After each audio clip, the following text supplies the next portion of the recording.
Good morning, everyone, and welcome. Thank you so much for joining our Dementia-Friendly Fairfax webinar series. This is the second one in the four-part series. This one, as you know, is tips for families when caregiving at home. So we're excited to have this program for you and to be able to offer it virtually in this time. Dementia-Friendly Fairfax initiative started in July of 2019 through a partnership with Goodwin House, Insight Memory Care Center, and Fairfax County. And Dementia Friendly's vision is really a community and envisions our community as a place where people living with dementia and their care partners will be able to be actively engaged and supported in the highest quality of life and can live independently for as long as possible. And so the Dementia Friendly Initiative, as it's just coming up on about a year anniversary, is obviously looking at growing its action team. So if you are interested in learning more about becoming dementia friendly, feel free. There's going to be contact information at the end of this webinar that you can find out more information about it. You can reach out to me, Robin McLaughlin. You can find my contact information on the Insight website as well at insightmcc.org. But I would like now just to introduce your trainer for today. You have Lindsay Vajpai. She's the Director of Education and Outreach at Insight Memory Care Center. Welcome, Lindsay. Lindsay has dedicated her career to working with older adults who live with dementia and their caregivers.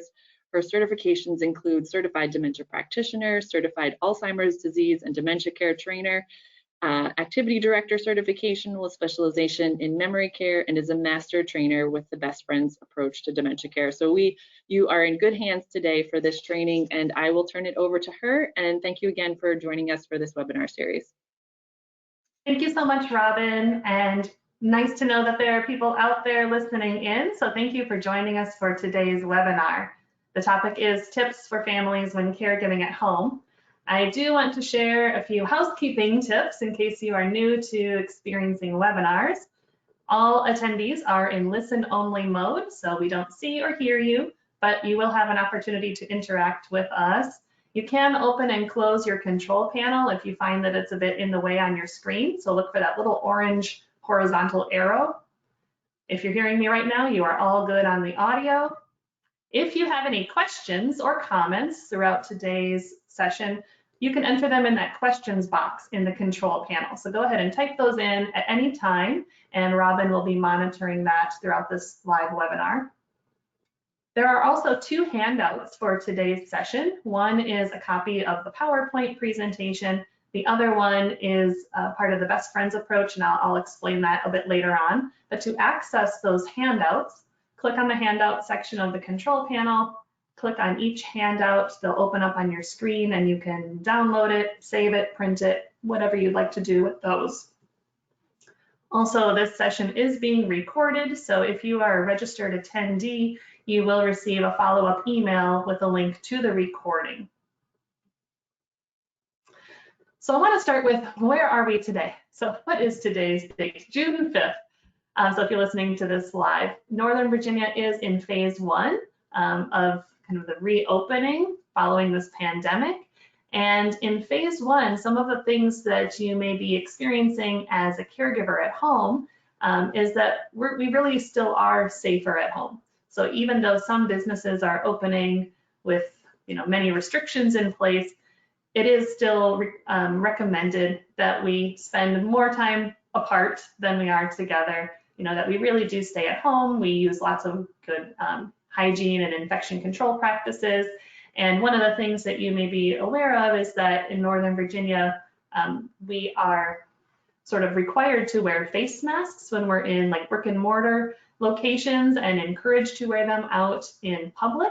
However, if within these recommendations, if your loved one has a condition that makes it difficult for them to put on or remove the face mask on their own, any kind of a medical condition that makes this not a good scenario for them, they do not have to wear a face mask. So I'm not going to get a lot into any of that, but I did want to share, for those of you who are in Fairfax County, the link to the county's website where you can get all the information about phase 1, about face masks, about which businesses are open, about infection control, and keeping yourself and your family safe. So with this phase 1, with most of us still being at home, there are a number of challenges that you may be facing if you are that family caregiver, or maybe you're attending today because you're a neighbor, a friend, a professional, and you want to know how best to support those in your network.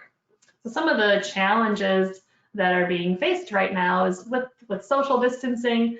Many family or friend respite options or social supports aren't available, or that maybe you don't feel comfortable utilizing those. So for example, maybe you used to have people coming over to the house to give you a little bit of relief as a caregiver. Maybe it was a family member, a friend, a neighbor. That might not be something that you're doing right now with social distancing or physical distancing between people. And also those social supports, being able to go out and have coffee with a friend, to go bowling, to go do whatever that thing is that kind of gives you a break. A lot of those things aren't available. Adult day health centers are still closed. There is some, in support groups, I hear that there's some hesitancy from family caregivers to utilize home care services. We've been working, I think most of us, really hard at having this tight little bubble at home of, no people coming into our home and really limited going out of the home.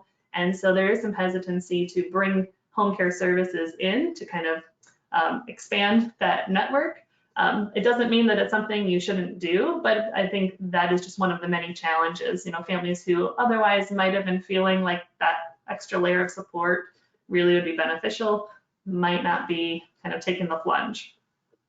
There may feel like there are barriers to medical care. To go out and do an in-person doctor's appointment, not happening the same way it used to, right? There's a lot of telehealth appointments, and depending on your comfort with technology and the medical practice and the system that they have set up, it may feel like it's a little bit more difficult to access some of the medical care that you otherwise could have been receiving. There might be more hesitancy to go to that urgent care center or the emergency room. And so it's just one of the many stressors facing family caregivers right now. Feelings of stress, anxiety, even grief are really commonplace among caregivers and also among professionals. So some of the people that you may be interacting with in the community have their own stuff going on, their own feelings about everything that's been transpiring and just how strange and unprecedented it has been. So if you're feeling any of these kinds of feelings of that stress, anxiety, kind of grief, this is totally normal. Whatever you're feeling is okay and normal. And then, of course, in this time of COVID-19 and the slow reopening, you still have all of the challenges of caring for the person living with dementia, right? All of those things are still there, but now they're magnified, right? Now some of the supports that you might have had in place aren't quite as available to you. So caregivers take on multiple roles. You may have felt this even before this pandemic, or you might especially be feeling it now when your support network has been affected. Caregivers are care providers, that hands-on care, whether it's kind of doing things around the household, like the cooking and the cleaning. It might be helping with activities of daily living, like helping your loved one, get dressed or shower or eat. It would be, coordinating providing the engagement, sort of structuring the time at home with your loved one. You might find that you're the care coordinator. Maybe you're a family member or a friend who isn't exactly in the home with the person who's receiving care, but you have a role to play. You might be coordinating medical appointments, coordinating other kinds of services, calls from family and friends, making sure that the needs are being met maybe from afar. You might find that you're the medical or financial information resource, the person who really keeps all of those notes from those doctor's appointments, who's the one who contacts the insurance company, who coordinates, with the medical and financial powers of attorney, who's keeping track of the bill paying, who's kind of managing all of those details. You may find that you are the advocate, the person who really speaks on behalf of your loved one to make sure that their both kind of medical, physical needs are being met, but also the psychological needs are being met. That you're making sure that your loved one is getting exactly what they need. And sometimes that means being the squeaky wheel, right? Or voicing to maybe other family members or friends, here's what we need, here's how you can support us. You may also find that you are the emotional support for your loved one. You might be their confidant, the person where they can feel really vulnerable and truthful with you, and kind of let their real feelings show.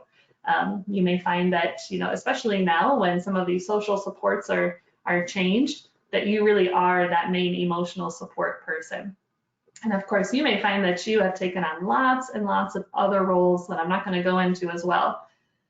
And, these names sound really, it gives it some distinct character, but then what it might feel like in reality, it might feel like now I'm expected to become the nurse, to dispense medications, to know about dosages, to understand side effects.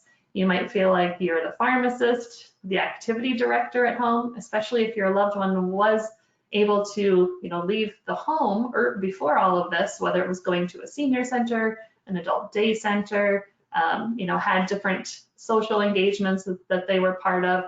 It may feel now like I have to be the activity director. I have to figure out all of the things that we're going to be doing today, and kind of make them happen.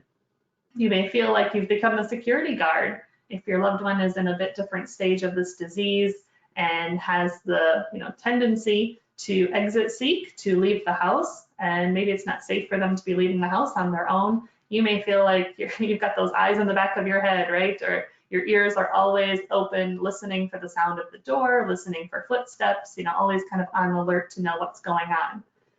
You may feel like you are the attorney or the financial advisor, that you're having to really understand complex information and make difficult decisions. You might feel like the lobbyist, that you really have to be that squeaky wheel. You have to be the person who is sort of pleading your case, telling your story, getting people on your page. And it might feel like you're the CEO of a company. The buck stops with you. You really are in charge of all of the day-to-day planning, the strategic planning, the problem solving. It really all seems like it just kind of stops right there with you. And that can feel like a lot of pressure. So if your loved one is at home with you right now, I want to share some tips that might help you in your day-to-day life, both for you and for the person that you care for. One really, really, really important thing that I want you to hear today is that it is so powerful to create and follow a daily routine, to know kind of innately what to expect that day. So for your loved one who's living with dementia, it may seem a little counterintuitive. For someone who has difficulty reading a clock or understanding the passage of time, what good is it to have a daily routine? It really, really helps from some subconscious level for that person to kind of know what's coming up next, right? To not feel so anxious when there is a transition from one part of the day to another. So an example of this would be to wake up around the same time every day. I'm not saying you have to set an alarm for 6:30 a.m., but around the same time every day, your loved one awakes. You go through that daily routine in a really similar way each day. Maybe it's from the bed, it's to the bathroom, it's back to the bedroom to get dressed, down to the kitchen for some breakfast and medicine, or whatever those steps might be, keeping them very predictable. And then what happens when we get through that kind of morning getting ready part of the day? What happens from, let's say, 10 a.m. until lunch at noon? Having a lot of consistency. Maybe we go out for a walk every morning after breakfast, or we bring in the newspaper and this is the section I read and my loved one really enjoys looking at this section, or we work on the crossword puzzle together, or we put on some music, or we go out and we do some gardening in the yard, whatever those things might be, but to have familiarity from one day to another. And then of course we get through the morning routine, lunchtime routine, and then in the afternoon having a consistent routine. Maybe there's some sort of downtime, some rest time for part of the afternoon, having a snack, having activities, which we're going to come back to. Maybe it's calls with family members or friends that happen at very routine times from day to day. And then into the evening, have a very consistent routine between dinner time and bedtime. Having everything not be boring and exactly cookie cutter the same from day to day, but having a lot of consistency And maybe just within, you're sort of changing things. Maybe, you know, we tend to put on some light music after lunch, right? Maybe sometimes you're inside, maybe you're sitting out on your balcony or your deck. You know, you might change up components of that, but in general, a lot of consistency. It's going to help your loved one feel more comfortable with those transitions, what's coming next. And it might take a lot of pressure off of you as the caregiver, instead of having to figure out, well, what are we going to do today? You know what works, you know kind of the flow, you know how to create the environment to make it a good experience. You know, you probably have a good sense of how your loved one responds. You know, it might really help for both of you to have that routine. Your routine really should include some time and space for yourself if you're that care partner. You know, I know this is hard. This is if I'm the 24/7 caregiver and I have no one else here in my home to help me and we don't go anywhere, how am I supposed to have any time to myself? So some of the tips that I hear from family caregivers is, you know, maybe my loved one's been sleeping in a lot more lately now that they're not going to that day program or whatever the routine had been prior to March. You know, so maybe if my loved one doesn't wake up until 9 or 10 in the morning, I have a couple of hours in the morning to myself before they awake. Or in the evening when my loved one settles in for the night, I have some time that's just for me. You know, and whether that's to call a friend, watch a movie, you know, go for, you know, a really short walk near the house, do some yoga, do some journaling, reading, whatever those things are for you, that you build in some time for that. You know, it's really important that we don't kind of wait for a crisis to occur to think about self-care. We need to think about self-care in little doses every single day to prevent that burnout phase. Also, you might include some space for yourself. You know, is there a space in your home that really is for you, that brings you a lot of comfort? You know, maybe it's your little kind of reading corner with your favorite chair and your lighting and your books right there. Maybe it's your favorite, you know, seat out on your patio where you get some sun and you get some breeze. You know, really finding a space that you can get to that is just for you. One of the things that I would recommend if you're home with your loved one is to avoid constant access to news and constant conversation about coronavirus. This creates a lot of anxiety for many of us without dementia. Now imagine a person is living with dementia, is having a harder time digesting the information, putting the pieces together, you know, really deciphering what is something that I need to worry about personally and what's just a concern that's going on in the rest of the world, being able to separate those things. So I would say, you know, really to limit or not even have any exposure to the news. You know, maybe you watch a little bit of like the 6 o'clock news in the evening, but I wouldn't keep, you know, the cable news networks on all day long, the constant breaking news. You know, that can create a lot of anxiety for your loved one. And even conversation about coronavirus. I wouldn't get into great detail about all the things that are going on and all the concerns and all the things we should be doing to stay safe. You know, if your loved one is, you know, they want to go to the hairdresser, they want to go to the barber shop, and it's hard to understand why I can't go, I would try to keep just really basic information. You know, there's a lot of illness going around right now, and, you know, we want to stay safe here today. Or, well, let's think about doing that tomorrow, right? Or, well, they're not open today. Finding just really kind of succinct ways to address those kinds of questions that come up, rather than going into great detail about why and expecting your loved one to be able to think rationally in the same way that you can. Also, if it can be really addicting listening to all the news and reading all the articles, but if it's creating a lot of worry and anxiety for you, the caregiver, even if your loved one doesn't have access to these articles or these news stories, if you have a heightened sense of anxiety and worry, your loved one is going to pick up on that, right? They will hear it in your voice, they will see it in your face, in your body language. You know, so really trying to make sure that you're taking care of yourself and your own sense of stress and worry so that it's not, you know, tumbling over into your loved one and affecting them inadvertently.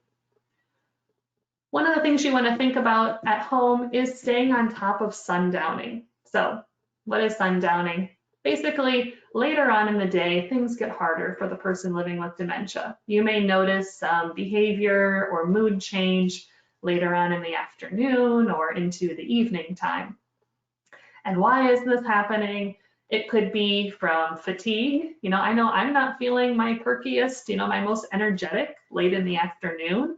It might be from hunger. By 4:30, 5 o'clock, I'm pretty hungry, even though I might not be eating until 6 or 6:30. It might be the change in the light outside, especially as like in the winter when it's getting dark, or starting to get dark around 4. By 5 o'clock, it's really dark outside. That affects sundowning. The transitions in the day can affect sundowning, all of the kind of stimulation that the brain has to process when people are coming home from work or coming home from school, or there's just a lot of kind of movement later on in the day. So really staying on top of that, trying to identify, is there something that's making this harder for my loved one, that's triggering some of this behavior change? Maybe they really are tired by late afternoon. Could we have worked in a bit of rest, an hour or two before that? Or, if my loved one is really hungry, could we offer a snack even though it's not time to eat yet? Or is this a medication side effect? Or is it, there's pent up energy that hasn't gotten out? Maybe your loved one is that social butterfly who's just really struggling being at home. So how can we identify any possible trigger and then be as preventative as possible? So if my loved one, if I notice their mood really start to change later in the afternoon or early evening, rather than waiting until they're kind of escalated up to here, pacing, frustrated, maybe upset with you, how can we sort of get on top of that before it occurs? So if I sort of notice this pattern around 4 o'clock every day, my loved one really starts to get anxious, I start to see the shift in their facial expressions, maybe by 3:30, we put on some nice soothing music around the house, or we go outside for a walk together, or we engage in some kind of purposeful activity, really trying to prevent some of this change and escalation from occurring. And now I want to talk about engaging in enjoyable, purposeful, and failure-free activities. The days can get really, really long at home. You don't have the distractions of other people and conversations, of the programming that you or your loved one used to engage in. Probably have many fewer family members visiting, friends visiting. It's just everything is so different. And you have a lot of time to fill. And we all have this need for meaning and purpose in our day, and this desire for joy, and for good, happy moments. So if we can create more good moments throughout the day, we create a better day overall. So let's talk about some of the ways that we can engage in enjoyable, purposeful, failure-free activities at home. With this is to think about your loved one and what you know about them in the present day, but also think back decades ago. What are those key features of your loved one's life story? Where did they grow up? Did they have siblings? Did they have good relationships with family? Did they like school? Did they go to college? What was their first job? Where have they lived? Were they in the military? How did they meet their sweetheart? What are some of those life accomplishments, lifetime hobbies? Really understanding these components of your loved one's life. What hobbies were there, the career, their childhood, their interests, their likes, their dislikes, how they like to spend their time, all of these kinds of things. This gives you just a whole wealth of ideas of how you can engage your loved one in activity. It gives you lots of different kind of conversation topics or prompts for different sorts of hands-on activities. So it's really important to make this unique to your loved one. You might have a friend or a family member who says, well, I think mom would really love this, or I really love this yoga class, so maybe mom would like to watch it too. Well, if mom has never done yoga in her whole life and she does not do well sitting in front of the TV with like an exercise video, maybe watching yoga on TV is not going to be the right thing for her. But maybe mom has always loved being outside, working in the garden, going for walks and saying hello to neighbors. How can we, utilize some of those components of her life to do something that she would find meaningful and familiar and fulfilling. But we need to realize that your support is really needed if you are that care partner. When a person is living with dementia and their brain is changing in all kinds of ways, this is not just about memory loss. It's about language changes, it's about difficulty with decision making, it's about difficulty with sequencing, thinking about abstract concepts, mood changes, judgment changes. There are all kinds of changes that are occurring. And as these diseases move their way through the brain, your loved one is less able to do these sorts of activities independently. So the key is, as the care partner, what kind of support do I need to provide to help my loved one be successful, to help them be as independent as possible? So it doesn't mean that I need to do a task for them or that they can't do something at all, but what do I need to do to ensure that my loved one is going to feel successful? So if your loved one has early stage dementia, maybe that means I just need to sort of set things up. Maybe if my loved one really loves doing yard work, but they're having difficulty figuring out which tools they need and where to find those tools, maybe I just get out, the 1 or 2 tools that they need and I put them right there, where they can see them, and then they can take it from there, right? I just might need to set things up and they can take it and run with it. Maybe we need to sit down together and start an activity together, but once they kind of get into the rhythm of it, I can step away. So maybe my loved one really likes to do jigsaw puzzles, but just to give a box with a jigsaw puzzle in it is not going to work. But maybe if we sit down and we start working on it together, once they're into that rhythm, I might be able to step away.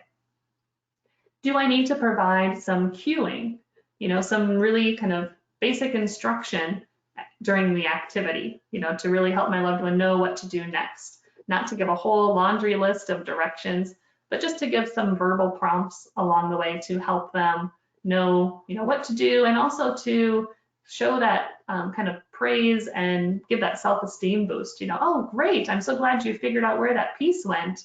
I've been working on it for the last 10 minutes, right? To give that self-esteem boost. And as your loved one's dementia progresses, you may find that they're really having a difficult time engaging in an activity on their own for any length of time. You might find that you really need to sit down with your loved one and do things together. As soon as you get up from the table, you leave the room to go and start that load of laundry, they're looking for you. They're wondering where you are. They're really not confident engaging in this activity on their own. So for you as the care partner, it's to determine what type of support does my loved one need to really be successful. I want to remind you that household chores and personal care can also be activities. When we think about activities, I'm not talking about things that are in a group setting only, or things that are scheduled at a specific time, or only things that are like fun, like pleasure type activities.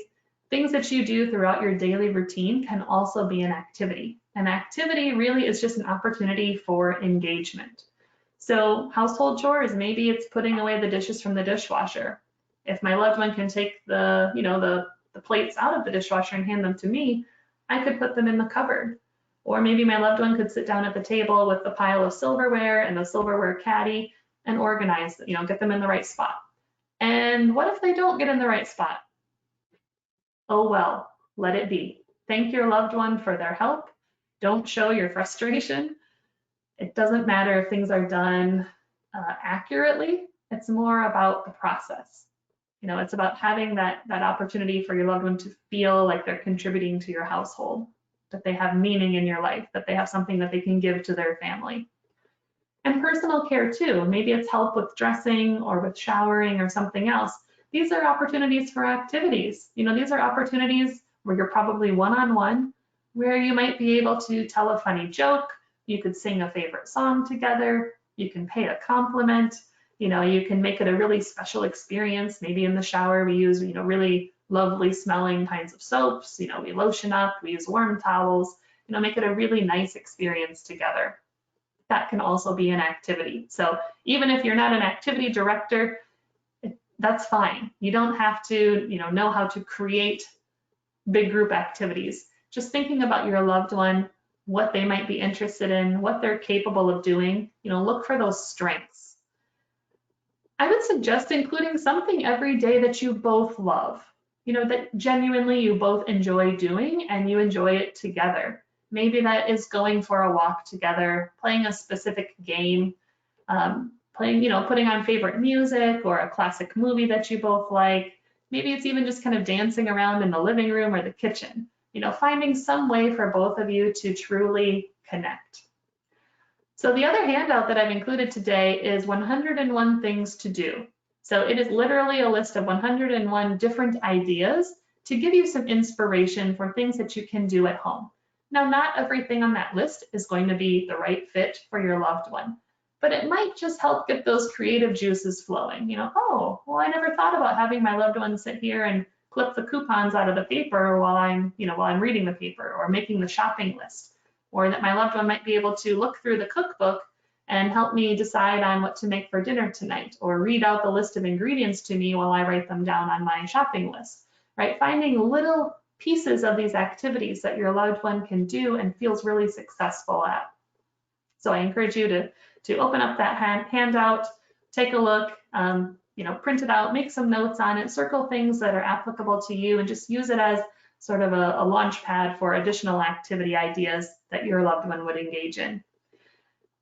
Right now, there are also lots of options for free online exercise classes, museum tours, concerts, shows, all kinds of different things. So later on in the slides, I'm going to give you a link to a really good kind of starting place to access some of these things. And also, when you're at home, again, you need a break from your loved one for a few minutes, right? I need to sit and have a cup of coffee in peace, or I need to be able to go up to the bathroom and take a shower, not worried about what my loved one might be doing, if they're knocking on the door, if they're walking out the front door. So this is maybe an opportunity to connect with family and friends with phone or video calls. Again, if this is a routine thing, maybe our son calls every day at 1 o'clock in the afternoon. So I know from Skype or FaceTime video calls, I have that little bit of time that I could be in another room of the house, right? Or maybe this is one of those activities that we really enjoy together. We really enjoy seeing our family members or our grandkids, talking to them over the phone together. So these are ways that you can bring other people into the picture to help engage in an activity, even if they're not nearby. Maybe our family members live many states away or even down the street, but we're not actually physically engaging with each other. There are still ways that they can be really helpful in your kind of activity program within your house. So what if your loved one lives in their own home, but not with you? Maybe you are an adult child and one of your parents is living with some form of dementia and the other parent is that primary caregiver. Maybe your loved one does have a diagnosis of mild cognitive impairment or early stage dementia, but they're still living on their own with some support. Some of the things you might want to consider doing: calling to check in at least daily, at least. So you might find that more than daily is a better fit right now, but calling to check in. And maybe it's getting in touch with neighbors if that's a possibility. Someone who can kind of be your eyes and ears. If they notice that the lights are still on and it's 1 a.m., is that unusual for your loved one? Are there needs? Are there maybe a pharmacy pickup that's needed? Maybe those neighbors could be helpful. Maybe your neighbors see your loved one outside for a walk and looking, standing on the sidewalk, looking a bit confused about which direction to go home. Having this kind of information and this kind of informal support network physically close to your loved one could be really helpful. You might need to consider hiring home care. Do we need extra support in the home for my loved one? Maybe I don't feel safe being there, whether it's the possibility of exposing my loved one, or maybe I have my own underlying health conditions or work or family commitments, but I see that my loved one really is needing some support. They really can't do it on their own safely. You might consider bringing in home care. And there are lots of different ways that you can do that. You can bring home care in as a companion So there's no hands-on physical care provided. It's more about socialization, maybe some, just kind of light duties around the house, like light housekeeping or meal prep, kind of supervision that somebody is there, kind of physically seeing what's going on and ensuring that your loved one is safe. Or it might be more personal care kinds of tasks that are needed. You might need that nursing assistant level of home care. And of course, you can go with agencies. There's that option of hiring someone directly, more as an independent contractor or household employee. So there are lots of different things to consider there. But if you're worried about the risk of bringing someone into the home, it's this risk-benefit analysis, right? If my loved one is really unsafe or is really just suffering at home, whether it's physically or just mentally, emotionally, the lack of socialization might be wearing on them, the benefit might outweigh the possible risk. Another way that you can support friends or family members who are in their own home is by sending groceries or meals to them, having things delivered, mailing care packages. So when we talk about these activities, there might be things that your loved one really likes, but you don't know if they have access to the materials that are needed at home. So maybe it's sending, some favorite, CDs or crossword puzzle books or adult coloring supplies or a game or something that your loved one might engage in. There are some really good kind of magazines that are intended for a person living with dementia. Often the articles are sort of reminiscing.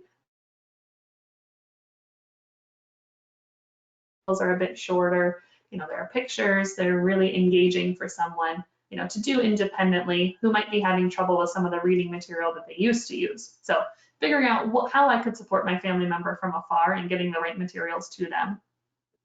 And then you might be that person who's the coordinator. You're coordinating calls from other friends and family members. Maybe your loved one is tired of hearing from you 4 times a day, but maybe there's another friend, another family member who could take some of those calls, those check-ins, and one of your roles is just to coordinate the things that are happening. And I want to address too, because there may be people on the webinar today where your loved one is not home with you. Your loved one is in a long-term care community, like an assisted living or skilled nursing community.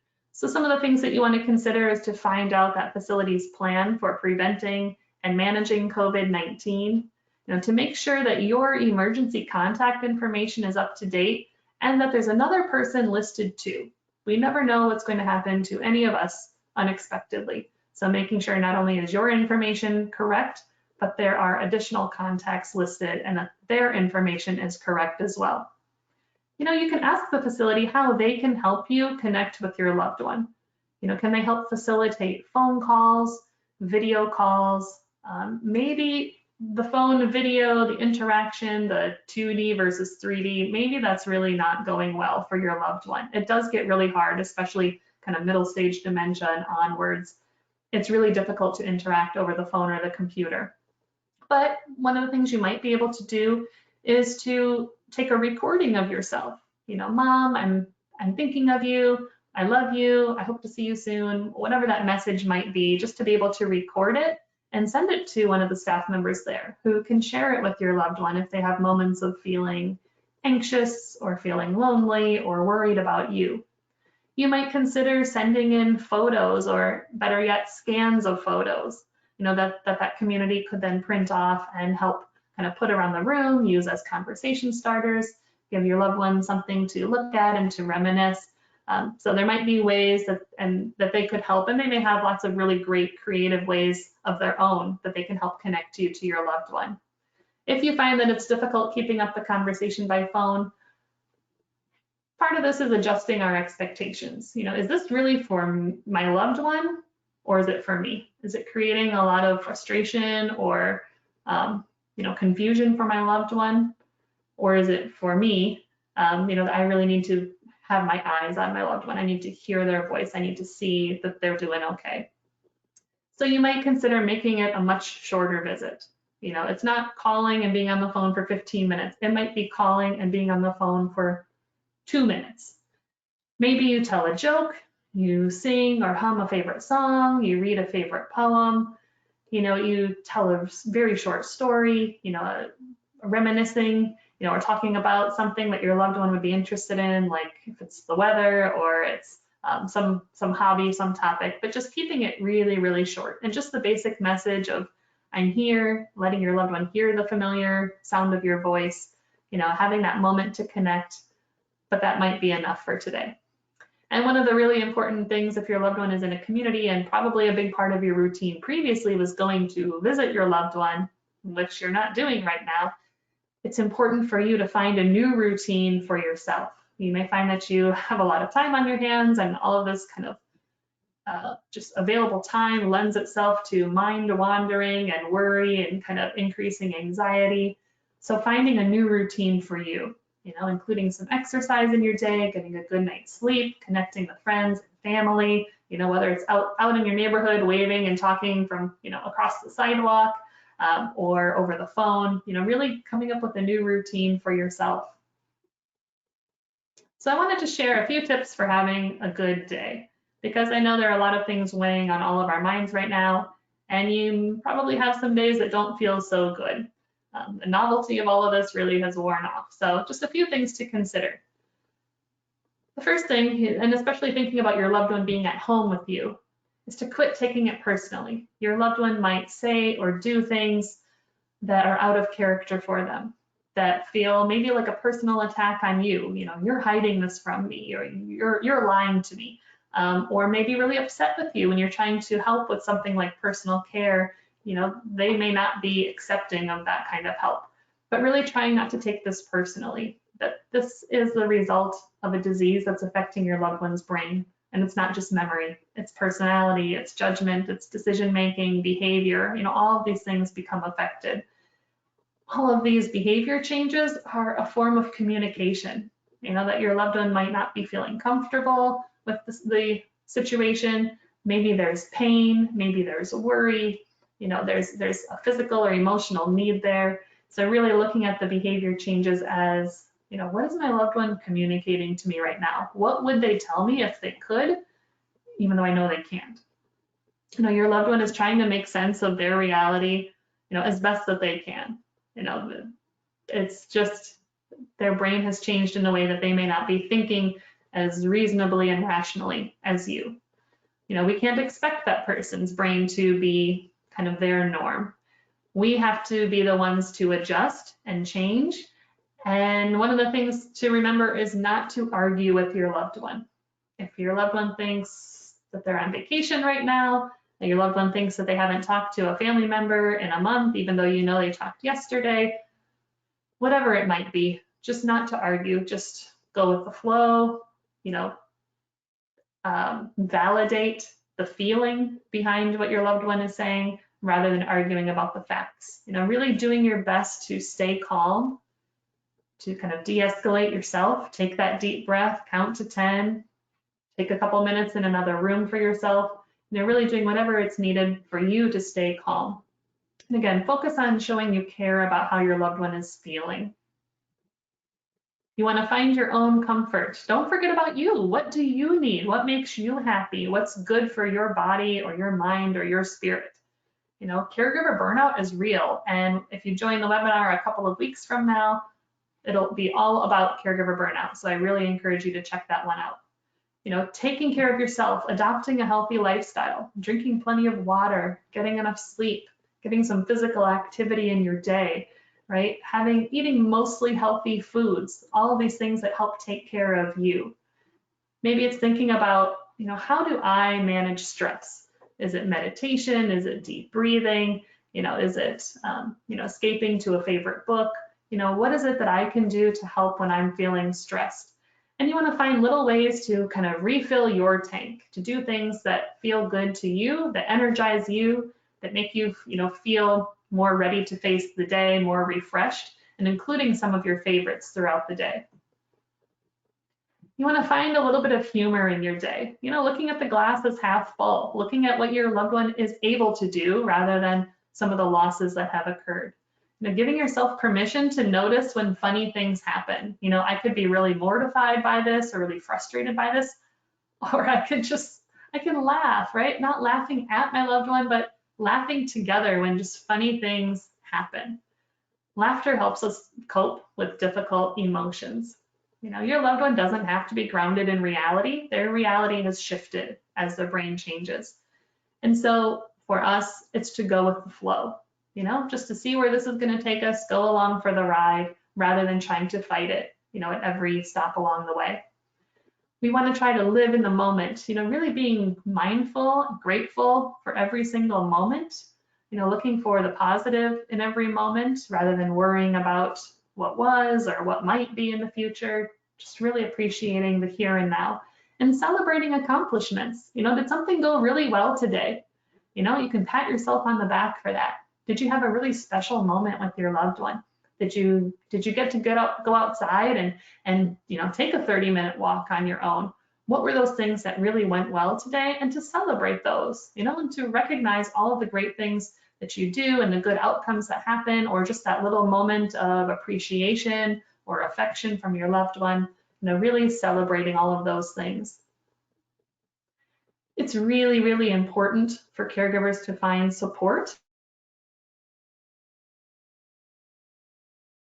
Not you, not me, not other professionals, not people who've been doing this for 20 years with a family member. There's no perfect caregiver.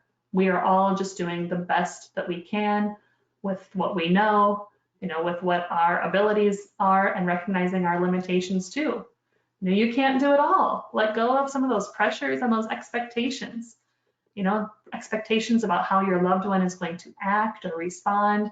Maybe some of the pressure you put on yourself about you know, what you cook for dinner, or the way the house is kept just so, or, you know, whatever those things might be, trying to kind of lower the bar, right? You can be really grateful and really happy when things go well, but maybe you'll be less frustrated when things don't quite go according to plan.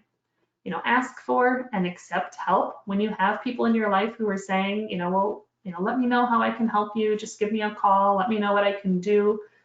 Give them a job to do, right? Make a list that you keep by the phone or in your wallet, in your purse, of all the things that you need some help with. And when somebody offers, ask them. You know, the worst they can say is no. Find someone to talk to. Maybe it's a friend who's been through something similar to you. Maybe it's a family member, or maybe it's a professional. You know, seeing a counselor, having a telehealth visit with a therapist can be really, really powerful. You know, somebody who is totally advocating for you, who's totally unbiased, you know, who really is there to help you process some of the things that you're feeling and come up with strategies, you know, to live a better life from day to day. You might find a support group. There are lots of online support groups right now, and groups through the phone. So at the end, I'll share a couple of links where you can access some of those, but really connecting with other people who get what you're going through. You know, they've been there too, and you can share ideas with each other, resources. You can share your true feelings with each other without the fear of being judged. You know, look for services and resources to help you in the community as a caregiver, and find a doctor who's going to listen to you, you know, who you can share what your life is like, your stress level, your sleep, you know, all those kinds of things, and a doctor who's really going to understand what that means and how to best help you. And the last tip is patience, patience, patience. You know, just carry this word with you throughout the day, trying to be patient. It takes a lot of practice, right? And again, no one is perfect. We don't exercise the patience we would like all of the time, but if we can do it more of the time than not, it's going to be helpful for everyone. Remembering this is a disease of the brain, there are times when we just need to take a step back, take a deep breath.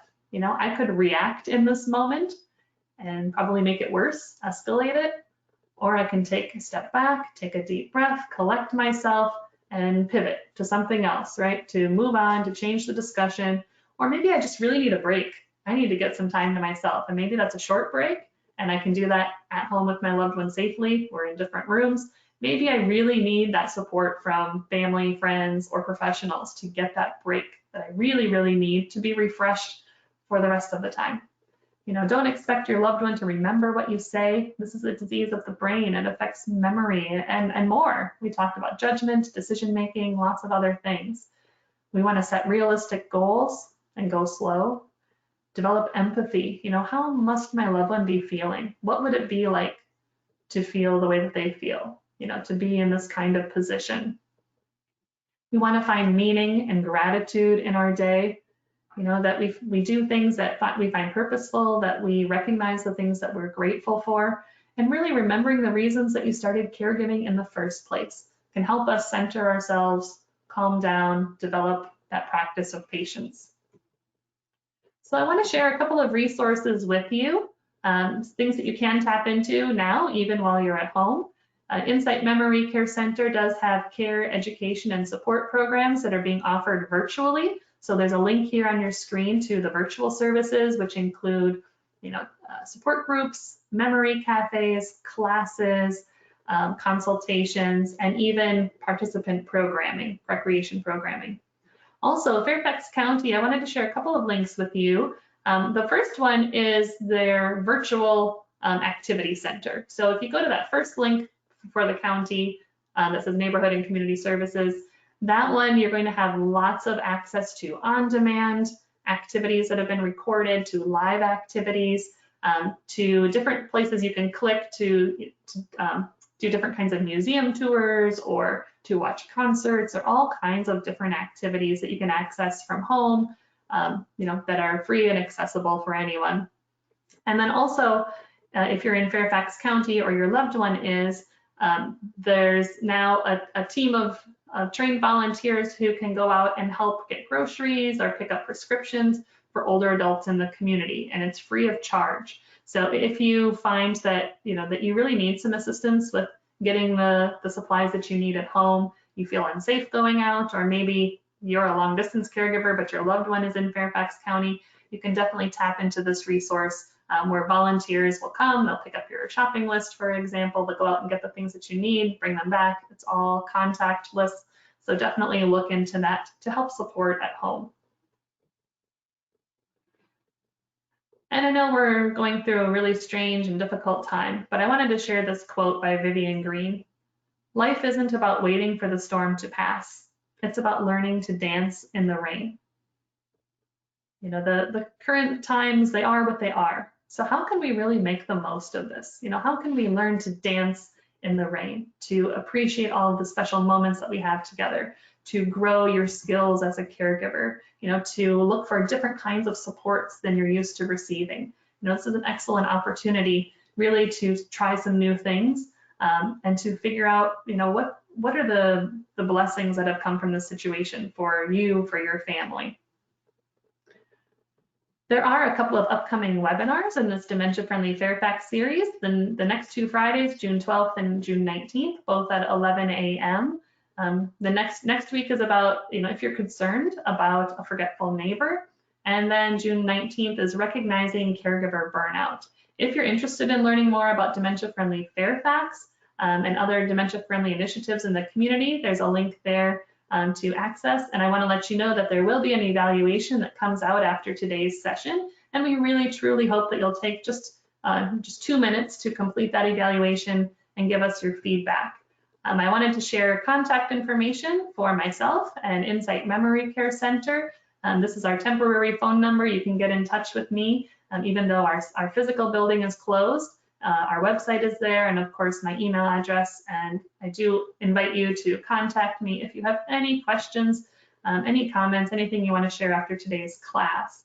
And now we have some time for questions and answers. So if you have any questions that are coming to mind related to the things we're talking about today, if you have knowledge of resources or you have your own tips or ideas that you want to share, go ahead and go to that questions box and you can type in whatever comes to your mind, and we will take those as they come in.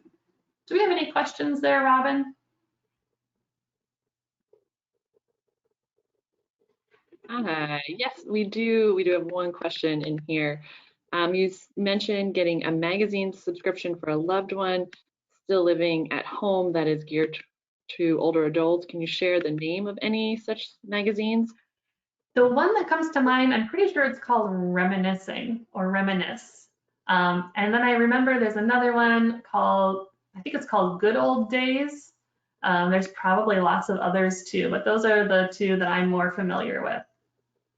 And if if anybody is looking for that information, I can look up the links. And so if you email me, just let me know what you're looking for and I'll find that information and get it to you. We have one more question. How do you effectively deal with the same questions over and over again? Yeah, really good question. So how do we deal with it when our loved one asks the same questions over and over? So the first thing I would look at is this upsetting or bothersome to my loved one? You know, are they asking the same question over and over with like a tone of frustration or worry? Or is it they're asking, you know, so let's just say the example is, what day is Susie coming to visit again? Or what time is lunch? And they're really not upset about it in any way. Emotions when this happens. You know, again, I have to be realistic. My loved one has a disease that is affecting their memory. So they're not going to remember the things that I said. They're not going to remember the answer to the question. So I have to be the one to adjust the way I react. So there are some ways that you can do that. Like if it's just purely like, I just get so frustrated when this happens, figuring out, you know, is it participating in a support group to see how other caregivers handle this and just that general feeling of I'm not alone. Is it removing myself from the room? Is it taking a deep breath and counting to 10? Also, if it's a repetitive question, maybe there's a trigger in the environment. So for example, if your loved one is always asking about like what time something is, what time is John coming home? What time is lunch? When are we going? Maybe there's a clock that's right there in their visual field. And every time they see the clock, it makes them, you know, kind of triggers them to ask about a time-related question. So looking around to see, is there any kind of trigger for this question? Let's say that question is, you know, is Susie coming tomorrow? And you mentioned Susie's going to come and visit us this summer when it's safe to do so. Well, your loved one can't decipher like when is this summer? How far away is that? Now they remember that Susie's coming, but they don't remember when, and they're going to ask you 1,000 times. So instead, I would only share information when you need to share it and with only as much detail as is relevant and as your loved one can process. So I know that there's kind of a lot of different angles. It just sort of depends on why these repetitive questions happen. But hopefully that gives you a few different ideas of where to go from there. And I do invite you to, you can always contact me and we can set up a time to talk, you know, over the phone or over video just to talk about your specific situation. All right. And the last one we have is just a comment, which I think is a great resource. It's Creative Forecasting is another great magazine for caregivers and persons with dementia. That is a great one, Creative Forecasting. It's kind of developed more for like activity professionals, but so many great resources that families can use too. You know, sort of ready-made activities, conversation topics, projects. Yeah, excellent resource.